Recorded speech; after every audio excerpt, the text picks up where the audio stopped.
Thank you, Jumper. Thank you for the whole team. It's an absolute pleasure to be here, and it's wonderful to see so many friends and siblings. Namo Ratnathraya. I want to talk today about gender and variability because I've started to more and more give retreats for what I call Dharma freaks, for the whole intersection of queer, trans, neurodiverse, disabled, racially discriminated, and so on people. And we had a wonderful, great retreat at the Barrett Center at the beginning of the year, and I hope we have many other retreats like that. I think it's important to think about the intersections of different subjectivities and belongings. And I hope I will pitch today at the right level, not using too many big words, but also being intellectually challenging enough. To make it easier for me and also to distract from my from my face, so you can actually look at something more interesting written down, I will share a little screen here, and then we can start. So when we talk about variability, we talk about atypicality. When we feel atypical, we feel that our subjectivity is not met with a sense of belonging in the forms of maybe a persistent idea of gender binarism, when we also been talking the previous sessions already a lot from men versus women. And so, you know, we need to think about our language here. There is more than identities of male and female, or when we talk in forms of ableism and saneism. So this idea of that there's a standard neuro behavior that can be expected, which excludes forms of neurodiversity. And when we look at that, then we see that there's a role being played here by the project of modernity, by scientific positivism and capitalism and late capitalism, in the way that subjectivities are being pressed into essentialized identities that are then being put to work and made into neat little boxes. So if our bodies then do not fit on our minds and the way we experience our subjectivity and our belonging does not fit into neat boxes, then the reaction often is medical, or in terms of medical norms, of psychological or neurological norms, and of social norms. And that then leads to our experience of oppression, of thought violence, of systemic violence, or that we experience in the forms of value judgments that can be religious, that can be societal, or in other words, of the societal scripts of centers and margins of what subjectivities, of what body, of what our presume psychological subjectivity is supposed to be, and what embodiment is supposed to be. So when we then look at cultural critiques of that, then we are looking at deconstructing, and the return terms, queering, of cripping from a critical disability point of view, of medding from a med studies point of view. These scripts of oppression. And here, what we mean with that these are all terms that point to what I would call critical impulses. They are functions. They are not essentialized thought systems. They are functions of empowerment, of empowering us, embodied subjects, to inhabit what Sedgwick famously called the open mesh of possibilities, gaps, overlaps, dissonances, and resonances, lapses and excesses of her famous definitory approach to queer as a function of critique. And doing that without being reduced to simple standard or normatized patterns, without closing our possibilities to what I would say call authentically become, without closing them by telling us unchangeably what we are or should be. So in other words, by countering all these kind of thoughts of reductionisms and essentialisms that creep into our thought, our language, and the way we structure our social behavior, our social interaction, even in queer spaces. As Buddhist practitioners, we may want to explore how we can embrace all fellow humans and sentient beings and practice together and create opportunities for meeting the precious Dharma. And I remind you of this wonderful quotation of the Brahmajala Sutra, which includes in still ableist and oppressive language, polarization, but mentions object categories very consciously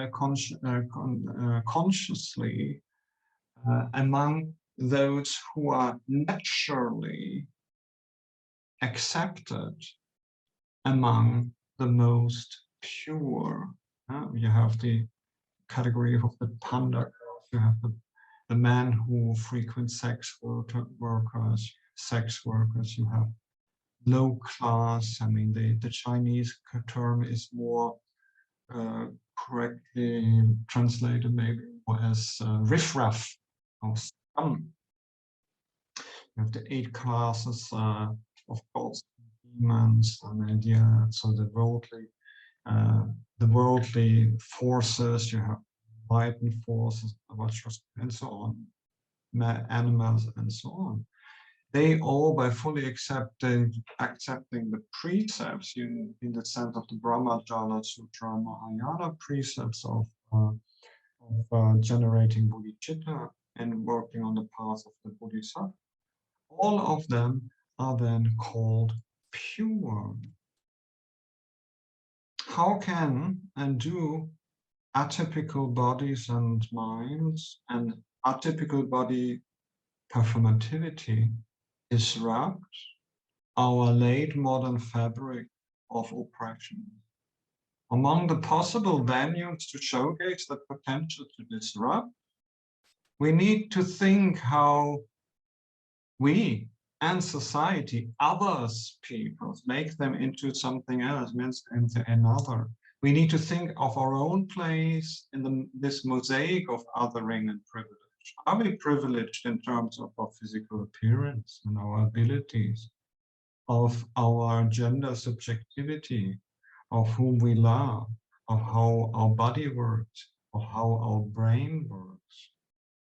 So a possible wide-angle avenue would follow the complex intersections produced by ever-pervasive transnational centers of embodied power, which includes but is not limited to male, cis-male, and heterosexual, cisgender, procreative, premenopausal, white, possessing citizen immigration status, privilege, global northern, unimpaired, so-called able, body normative, affluent, middle to upper class, professional, secular Christian.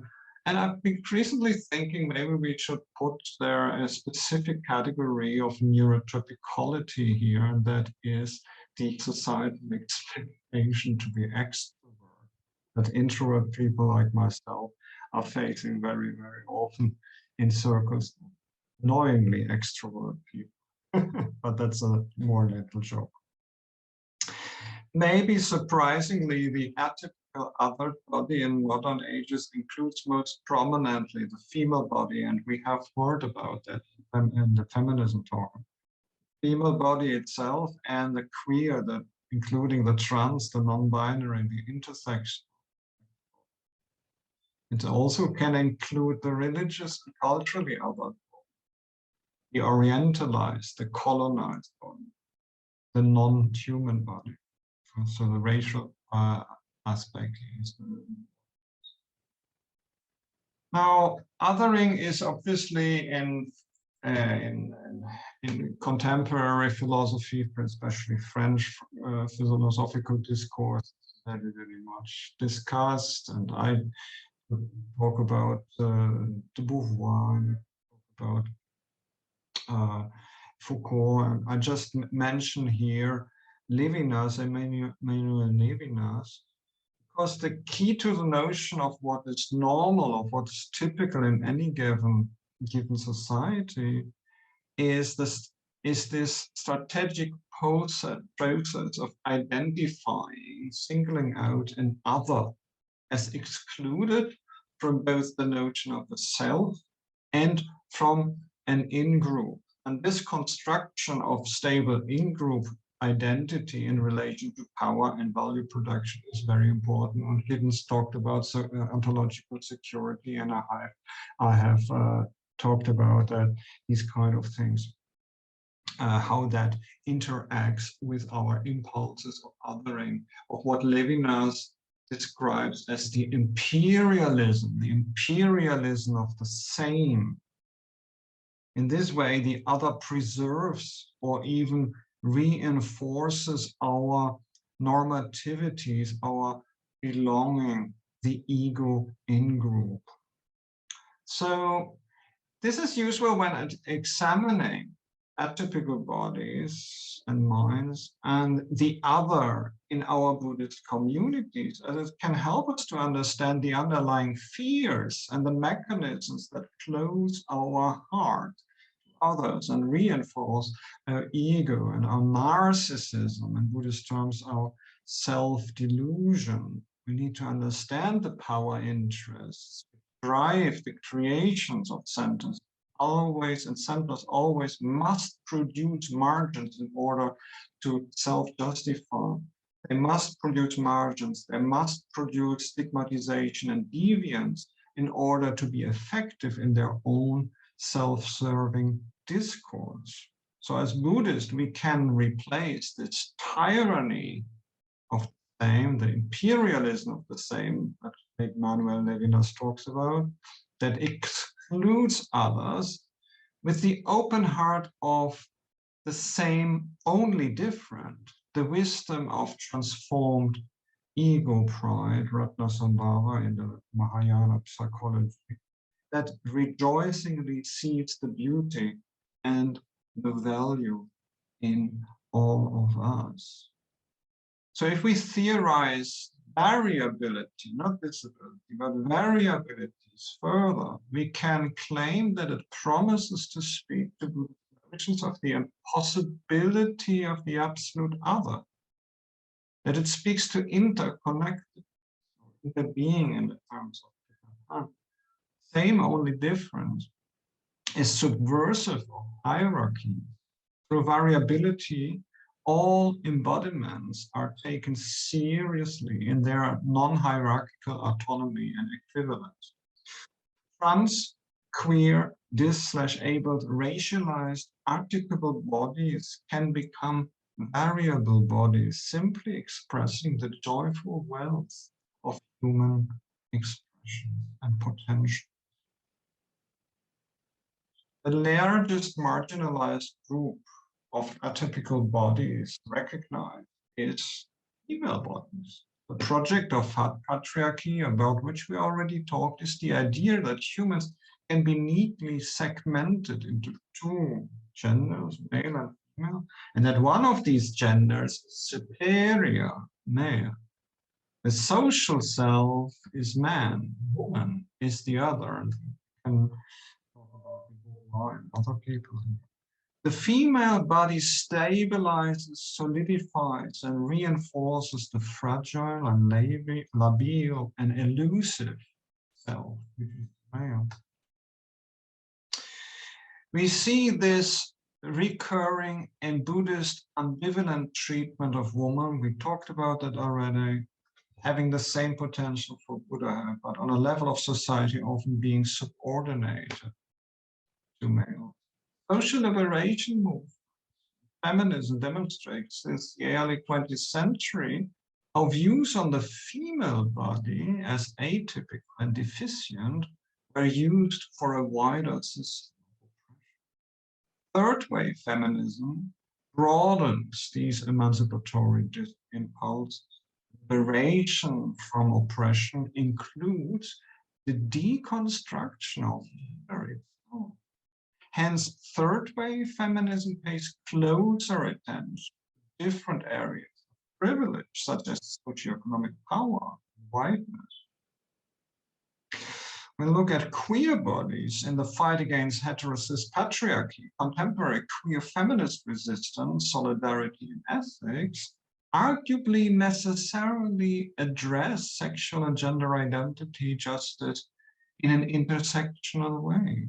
It looks at the messy wells of how people experience themselves and identify, and what society does with our bodies by, among others, reproductive, patriarchal, colonial, neo-colonial, racist, nationalist, classist, ageist, ableist, and other normative discourse. Concretely, if we look at queer and trans suffering, recent trans mental health surveys in the global north have demonstrated an unrivaled and depressingly high prevalence of mental distress, suicidal ideation, experience of harassment and violence towards trans due to transphobia. Trans mental health statistics show the clear symptomatic for the underlying wider system that so intimately links groups marginalized by patriarchy. And looking at disability, abjection, exclusion, and marginalization of disabled people, those impaired by societal organization, runs deep in our societal scripts, including in Buddhist society, where discrimination is often social reality, both in pre-modern and in modern times, albeit in tension with Buddhist sociology, with Buddhist ideals, and Buddhist thought. The reason for that is that Buddhist bodies are physio-morally inscribed. That means they are representations of narratorily constructed ideas around virtue and dismerit. So vernacular and simplistic presentations of karma theories connects non-virtuous behavior often directly, monocausally, and simplistically to detrimental physical variability. For example, in a stock phrase in the Buddhist Pali Buddhist form, there we see how attributes of the variable body is combined to groups of karmatic abjection: the ugly, the unsightly, the deformed, the diseased, the blind, the crooked, or lame, or paralyzed. It's a stock phrase that we find in many, many places around the Pali Buddhist canon. There are similar stock phrases in Chinese translation, and obviously also in the later Tibetan. At the other hand, spiritual progress and transformation are not necessarily affected by these variability. Atypical Buddhist embodiments are further occasionally presented as opportunities for the accumulation of, for the actualization of Buddhist loving kindness. You can read a little bit more that in my publication, Buddhism and Dis. I'll just give you one overview article that I had published other things.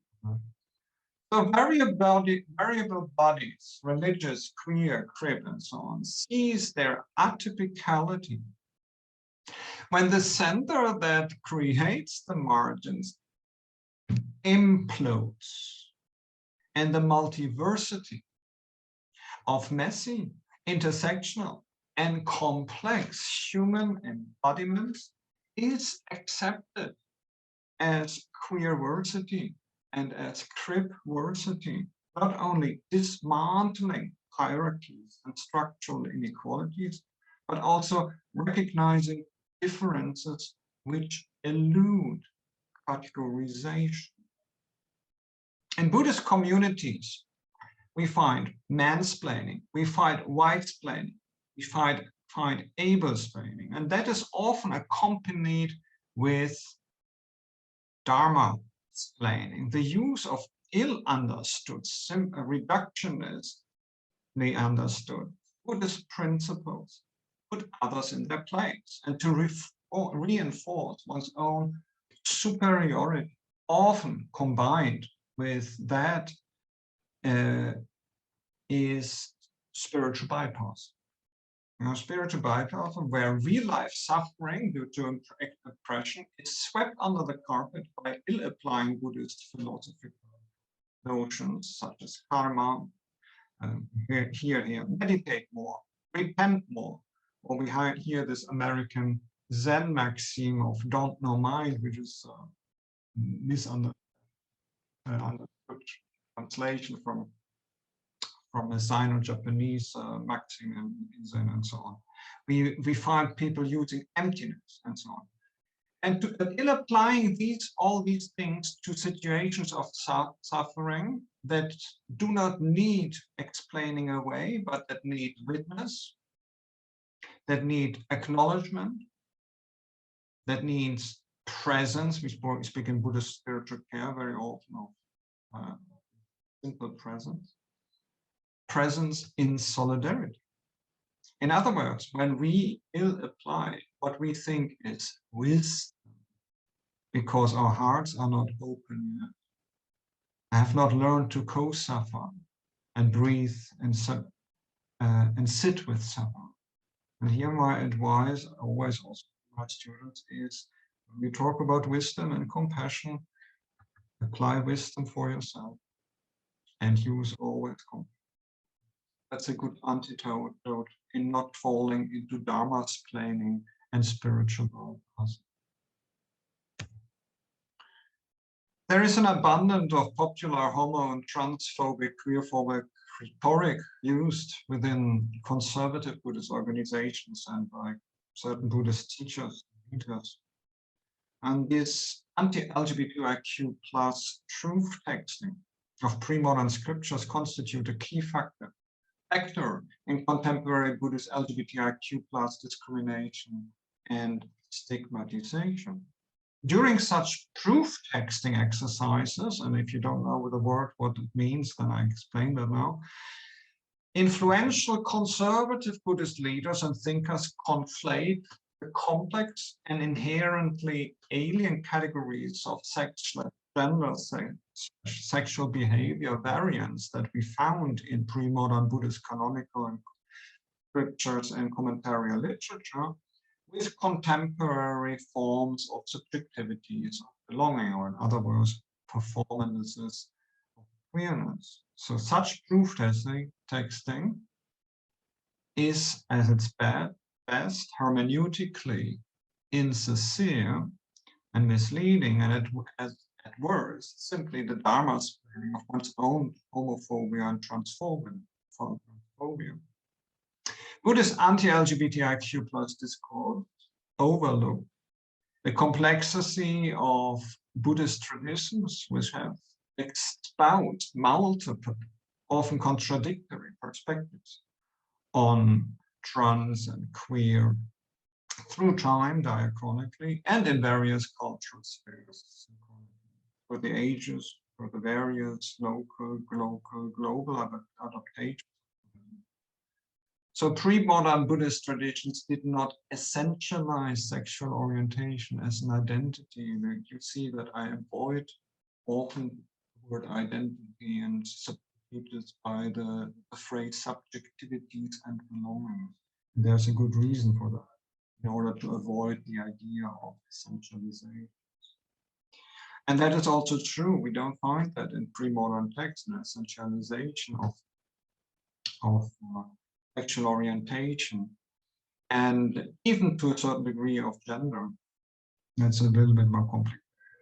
I'll read more on that, on these queer and Buddhist traditions entry in the or Oxford of Religion. Contemporary global queer categories and trans categories map only uncomfortably onto pre-modern and indigenous Buddhist and Asian concepts regarding sex/gender. For instance, this distinction between sex and gender also wasn't made pre-modernly in Buddhist texts, and sexual behavior. And we also hear some more insights from a next invited, which is very nice. So I don't need to dwell so much on that. If we mindfully accept the contextual limitations of scriptural and traditional prejudices and carefully reread scriptural evidence, we can reapply the Dharma into contemporary context for liberatory impulses of inclusion and social justice. We can see the philosophical dilemmas and tensions produced by critical theory notions of self and other, center and margin, inequality and justice in an intriguing kinship to core Buddhist philosophical questions around identity and lack.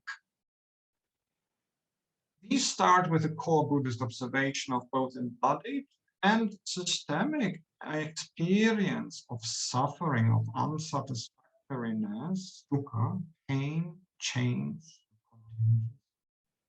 Core Buddhist notions, including no self, permanence, openness, and so on, have already in academic and in Buddhist dharmological thought invited comparison with recent and contemporary postmodern and critical theory thought. And you know, apart from the unimportant things that I write, so people like Shaolin, Hu, and others that we could say are like me, Buddhist systematic dharmologians, have been working with these kind of things quite intensively. And identity and personhood, Buddhist thought, can never be statically fixed and essentialized. Both the most distressing experience and the most privileged embodiments contain the certainty of change and the opportunity of transformation. Now, I'm mindful of the time, so I skip this reflection on language that I'm doing here.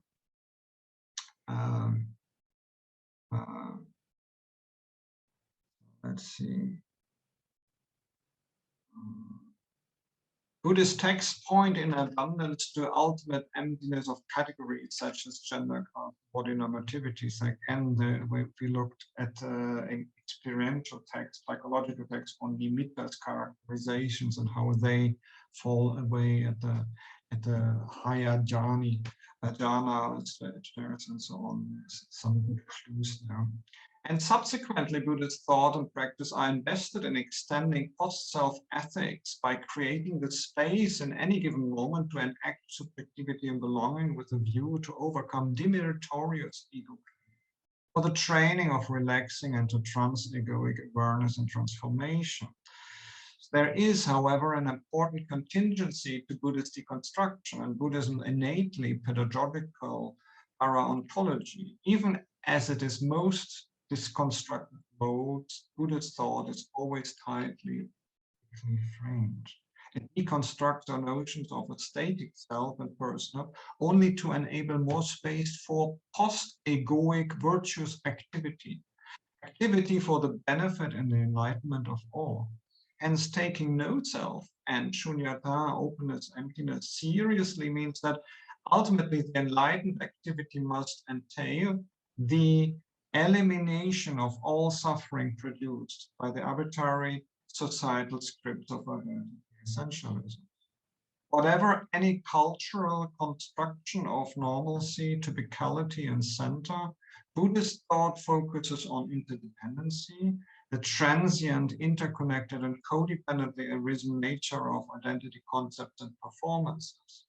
One decisive impulse in Buddhist philosophy and practice in relation to atypical bodies is that any construction of a linear personal causal genealogy of such disvirtuous or virtuous fields in the terms of guilt and sin is decisively interrupted and voided by an understanding of karma as a causal nexus without static essence, without self or soul.